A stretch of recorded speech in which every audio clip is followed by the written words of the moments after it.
Gitondo kiza bene data, nshuti z'umusaraba, nshuti za Yesu, ndabashuhuje mbifurije kugira uwa mbere mwiza. Akira ijambo ry'ubugingo muri kino gitondo.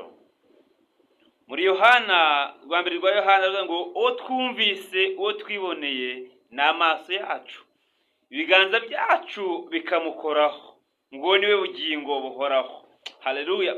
Ngo niwe tubabwira kugira ngo mufatanye natwe. Mana ishimwe. Mu murongo wa mbere kugeza ku wa gatatu harimo amagambo meza cyane. Rero hari abantu ibiganza byabo byakoze kuri Yesu. Mana ishimwe. Rero uwo twumvise, uwo twiboneye n'amaso yacu, ibiganza byacu bikamukoraho, uwo twumvise inkuru ze zikaducumita umutima w'amagambo ya Kristo yatugezeho akatugera mu mutima wacu. Haleluya. Rero uwo nguwo niwe bugingo buhoraho, nta wundi mabwira, uwo ni Kristo. Mana ishimwe. Kristo niwe bugingo buhoraho. Uwo nguwo rero hari impamvu tumuhamya, hari impamvu tumuvuga, hari impamvu tuma dushira amanga tukamuhamya, nuko ari we bugingo buhoraho. Mbese hari ubundi bugingo buhoraho butaboneka muri jambo w'Imana, ari we Yesu Kristo. Mana ishimwe. Dore haravuga ngo niwe nzira kandi niwe rembo, nawe ushobora kujya kwa data atanyuze kuri we. Na wundi tubabwira, uwo ni Kristo. Mbese wamwizera, mbese wamwiringira, mbese wamumenya, mbese wamukurikira. Harabonetse ngabo wamaye nabamenyesha ukuri kwanje. Kristo yaraje aturanye n'umwana azibwira ubutumwa bwiza, arazibwira mu mahanga agiye kugenda. Ngabo wamaye data, narabarinze nta numwe agize icyaba keretse umwana wo kurimbuka.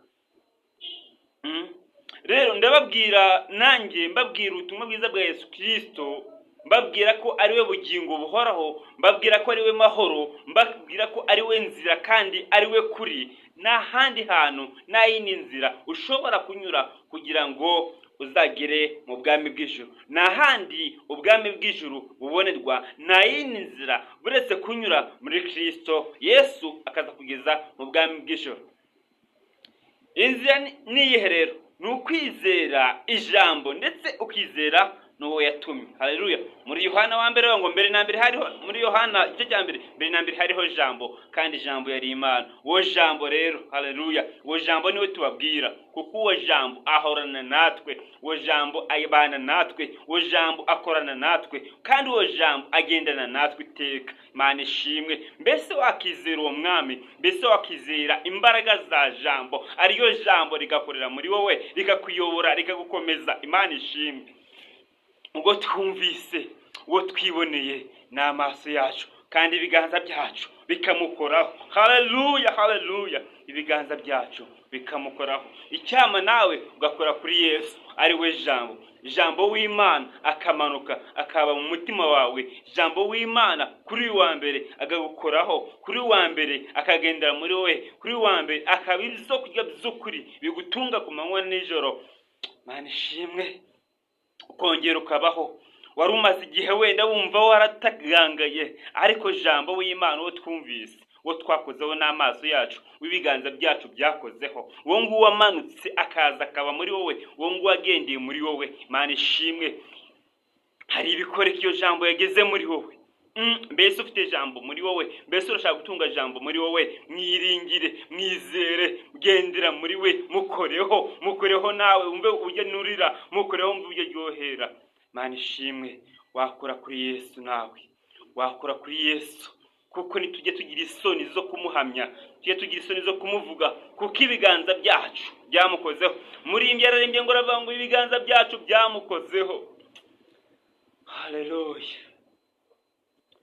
Harahirwa rero abakora kuri Yesu, kandi harahirwa abantu bamwishyizeho, bamwiyegereza ku manywa na nijoro. Harahirwa abatungwa n'amagambo.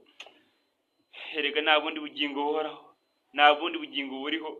Yesu yabwiye intumwa zarazibwira ngo erega uyu mubiri ntacyo umaze, ngo n'iyi mitsima ntacyo imaze, ngo ahubwo amagambo mbabwira niyo mwuka kandi nibwo bugingo.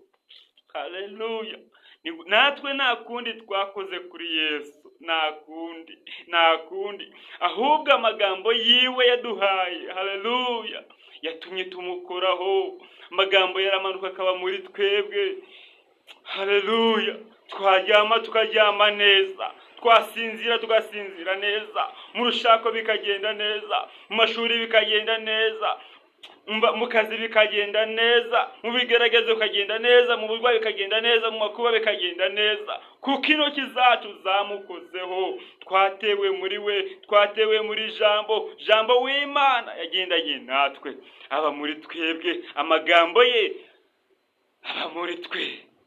Nawe kuri uyu wa mbere rero uwo twumvise twiboneye, umukoreho arakugirira neza, biganza byawe bimukoreho, utungwe n'ijambo ry'ubugingo riva muri we, nawe ubona ubugingo kugira ngo uzinjire muri rwa rurembo rwera Yerusalemu nshya, haleluya, twasezeranijwe abera.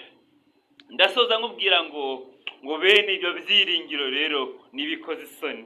Mana ishimwe, ibyo byiringiro byo guhamya Kristo nibikoze isoni, kuko ari imbaraga ihesha uwizera wese gukira no gukomera.